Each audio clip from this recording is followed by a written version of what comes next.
Prime debate. ఏపీలో polling ప్రక్రియ పూర్తయినా కొనసాగుతున్న రచ్చ, అధికార ప్రతిపక్షాల మధ్య మాటల యుద్ధంతో పాటుగా గొడవలు కూడా తీవ్ర స్థాయిలో జరగడం అన్నది గతంలో ఎప్పుడూ లేదు. ఎన్నికల వరకు కాకుంటుంది, కానీ ఇదేం పరిస్థితి?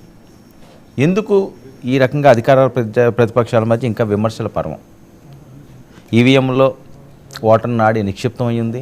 ఎవరికి వాళ్ళు గెలుపు ధీమాలు వ్యక్తం చేసుకోవడంలో తప్పులేదు, కానీ ఇంకా కక్షలు, కార్పణ్యాలు, పగలు, ప్రతీకారాలు ఇదంతా మంచి సైన్ కాదు ఆంధ్రప్రదేశ్ రాష్ట్రానికి సర్వత్రా మాట్లాడే పరిస్థితి. ఈ జూన్ 4 వరకు కూడా ఇదే టెన్షన్ కొనసాగుతుందని, మరొక వైపు 3 నుంచి 4% ఈసారి ఓట్ పెరగడం, ఓటు శాతం అన్నది ఎవరికి ప్లస్ ఎవరికి మైనస్, వివిధ రకాల సర్వేల కలకలం కూడా ఉత్కంఠ రేపుతున్నాయి. ఇదే ఇష్యూపై నేను ప్రైమ్ డిబేట్ కొనసాగుతాం. మనతో పాటుగా చర్చలో పాల్గొంటున్నారు కేఎస్ ప్రసాద్ గారు, ప్రముఖ రాజకీయ విశ్లేషకులు, మనతో పాటుగా లైవ్లోకి అందుబాటులోకి వచ్చారు.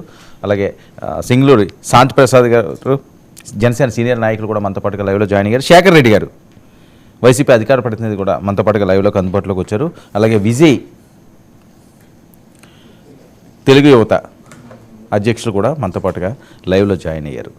అయితే ఓవరాల్గా సుమారు ఒక 40 రోజులు గడిచింది. క్యాంపెయిన్లు విపరీతమైన ఎవరికాలు ట్రోల్ చేసుకున్నారు. అయిపోయిన తర్వాత కూడా ఈ పరిస్థితి ఏంటి? ఎవరి సర్వేలో వాళ్ళు, ఎవరి సినిమా వాళ్ళు ఆడిస్తున్నారు. ప్రజలు దేని మీద డిపెండ్ అవ్వాలి? ఇప్పటికీ కోట్లాది రూపాయల పందాలు జరుగుతున్నాయి. ఇదంతా కూడా చాలా చర్చనీయాంశంగా మారుతున్న నేపథ్యం. ప్రసాద్ గారు, ప్యానలిస్టులతో వాళ్ళ వెర్షన్లు వాళ్ళు చెప్తారు. నాకు కావాల్సింది మీ జెన్యూన్ రిపోర్టు. వివిధ ప్రాంతాల్లో మీరు తిరిగారు, ఏం జరిగింది ఆంధ్రప్రదేశ్ ఎన్నికల్లో? పోలింగ్ అయిపోయిన తర్వాత కూడా ఈ ప్రక్రియ ఏంటి? ఎవరి సర్వేలు వాళ్ళు రిలీజ్ చేస్తున్నారు, ఒకరు వాళ్ళు అంటారు, ఒకరు వీళ్ళు అంటారు. మీ దగ్గర ఉన్న మీరు అబ్జర్వ్ చేసిన దాని రిపోర్ట్ ఏంటి? ముందుగా 99 ప్రేక్షకులు నమస్కారం. అలాగే ప్యానల్ ఉన్న పెద్దలకి మీకు కూడా నమస్తే అండి. మా గురువు గారు శాంతి ప్రసాద్ గారికి ప్రత్యేక నమస్కారాలు. ఆయనకి ఎందుకు ప్రత్యేక నమస్కారాలు? పెద్ద ఓకే. ఇప్పుడు కక్షలు, కార్పణ్యాలు, పగలు, ఈ దరిద్రం అంతా ఈ బుర్రతక్కు పల్నాడు అండ్ ఈ రాయలసీమ ఈ జడ్డితనానికి నిదర్శనం. ఎందుకంటే రాష్ట్రం విభజించినప్పుడు వీళ్ళు ఎక్కడ చచ్చారో వాడికి తెలియదు. వీళ్ళు కేవలం ఎలక్షన్స్ అయిపోయిన తర్వాత ఆ బీచ్ చివరలో తనడానికి ఉన్న శ్రద్ధ వీళ్ళకి నిజంగా దేని మీద లేదు. వీళ్ళకి ఇప్పుడు నిజంగా చెప్పాలంటే వాళ్ళ నాయకులు, వాళ్ళ నాయకత్వ లక్షణాలు ఉన్న వాడిని గెలిపించుకోవడానికి ఆ నాయకుడిని ఈడు ఎంత క్యాపబిలిటీ ఉంది గెలిపించుకుంటాం అని చెప్పి గెలిపించుకొని చూపించాలి. కానీ అలాంటిదాన్ని వీళ్ళని ఏం సాధిస్తారో నాకైతే అర్థం కావట్లేదు.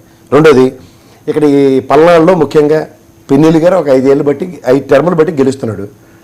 ఈ బ్రహ్మానంద రెడ్డి గారు ఎవరినైతే క్యాండిడేట్ని ఇచ్చారో ఎలక్షన్ కమిషన్ ఎక్కడుందో నాకైతే అర్థం కావట్లేదు. ఎందుకంటే వీళ్ళ అమ్మగారు ఎమ్మెల్యే ఉన్నప్పుడే ఇతను చేసిన దాష్టికాలు బ్రహ్మాండమైన ఉదంతాలతో సైతం ప్రూవ్ అయ్యి నగర బహిష్కరణ ఆల్మోస్ట్ ఈక్వల్ నగర బహిష్కరణ జరిగింది ఇతనికి.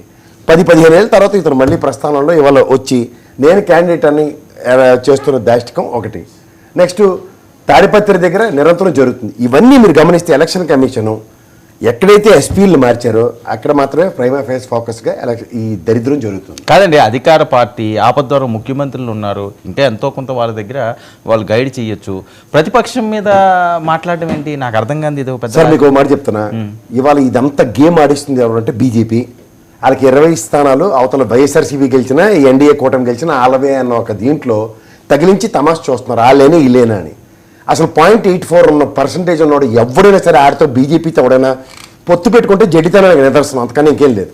ఎందుకంటే 0.84 ఉన్నవాడితో ఎవరికి ఉపయోగం అంటే ఎలక్షన్ కమిషన్లు ఈ వ్యవస్థల్ని మేనేజ్ చేయడానికి తప్ప ఇంక దేనికి పనికిరాదు అనేది సాధారణంగా ఎలక్షన్ అయిన తర్వాత మాత్రం తేటతెల్లం అవుతుంది. ఇవాళ మీరు ఆంధ్రప్రదేశ్లో మీరు గమనిస్తే ఈ రీసెంట్ పాస్ట్లో ఎలక్షన్ అయిన తర్వాత ఎంత తీవ్రతరమైన పరిస్థితులు, ఆఫ్టర్ 2 days కూడా ఇంకా స్తబ్దత లేని నిరంతర నిస్సహాయ స్థితి డ్రైవ్ అవుతూనే కనబడుతున్నాను. అండ్ మోరోవర్ కళ్ళ ముందు ఈ పల్నాడులో అయితే నేను నిజంగా చెప్తున్నాను, నేను రాయలసీమ, చిత్తూరు, ఉభయ గోదావరి జిల్లాలు అండ్ ఉత్తరాంధ్ర కూడా తిరిగి నేను వచ్చాను. ప్రతి అణువణువు ఆల్మోస్ట్ తిరిగినట్టు నేను. ఓకే, మీ రిపోర్ట్ ఏంటి? మీ రిపోర్ట్ ఏంటి? ఎవరికి బాగుంది? ఎవరికి బాగుందంటే నేనే సవాల్ చేసుకుని కాదు సార్. ఇవాళ మీకు ఒక మాట చెప్తున్నా, ద హ్యూజ్ టర్న్అవుట్ ఎప్పుడైనా ఒక ఇండికేషను. రీసెంట్ పాస్ట్లో మనకి ఒక నానుడు ఉంది,